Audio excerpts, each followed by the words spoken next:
علماء نے ایک مسئلہ لکھا ہے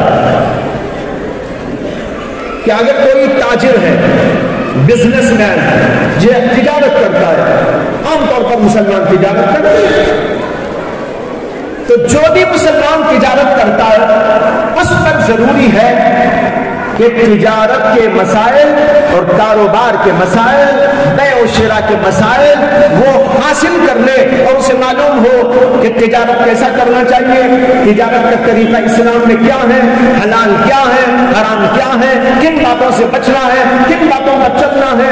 اگر اتنا حاصل نہیں کیا وہ گنہگار، اگرچہ وہ نماز پڑھتا ہو، اگرچہ وہ روزہ رکھتا ہو، اگرچہ وہ زکات بھی دیتا ہو، اگرچہ وہ حج پہ حج بھی کرتا ہو، عمروں پر عمرے بھی کرتا ہو، سب کچھ کرتا ہو، لیکن وہ تجارت کرتے ہوئے تجارت کے مسئلوں کو نہیں جانا، بغیر تجارت کے مسئلے جانے کاروبار کرنے لگا، علماء لکھتے ہیں کہ وہ گنہگار ہے۔ میں آپ سے پوچھتا ہوں کہ آپ بھی بہت سارے تاجر ہوں گے نا، ذرا غور کریں کہ ہم نے کبھی تجارت کے مسئلوں کو پڑھا ہے؟ نماز کے دو چار مسئلے کو پڑھ لیتے ہیں کبھی، بس تو وہ بھی نہیں پڑھتے۔ ایک صاحب نے ایک صاحب سے پوچھا تھا کہ بھائی غسل میں کتنے فرض ہیں؟ اس نے کہا 3 ہیں۔ میں ہاں ماشاءاللہ آپ کو تو اچھا یاد ہے، 3 ہی ہیں، کیا کیا ہے؟ تو کہا پانی، صابن، ٹوال۔ انہوں نے کہا لا حول ولا قوت الا باللہ، یہ فرض ہے، پانی فرض ہے، اسے کہ پانی ہی سے تو نہایا جائے گا، وہ تو فرض ہے۔ اور کیا ہے؟ صابن، دوسرا فرض۔ تیسرا فرض کیا؟ نہانے کے بعد ٹاول سے پوچھ لینا۔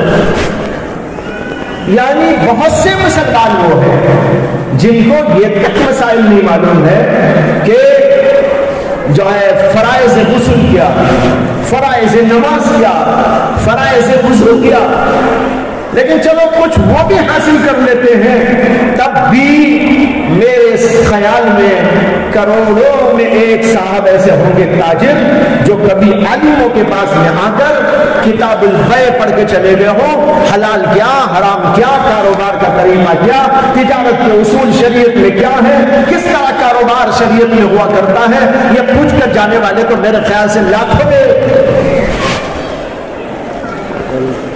ترمذی شریف کے اندر امام ترمذی نے نقل کیا ہے کہ حضرت سیدنا عمر بن خطاب رضی اللہ عنہ کسی تاجر کو جب تک وہ مسائل فقہ، تجارت کے مسائل جان نہیں لیتا تھا، اس وقت تک اسے کاروبار کرنے کی اجازت نہیں دیتے۔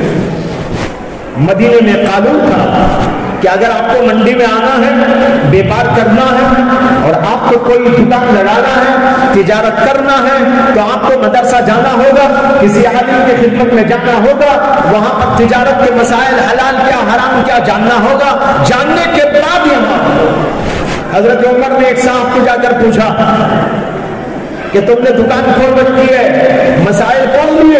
اس نے کہا نہیں۔ فرمایا کہ دکان بند کرو اور جا کر علم حاصل کرو، پھر اس کے بعد میں آ کر دکان کھولو۔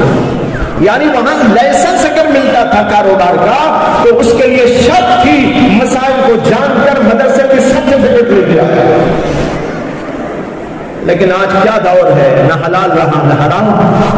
بھائیوں بتایا رہا ہوں کہ اتنے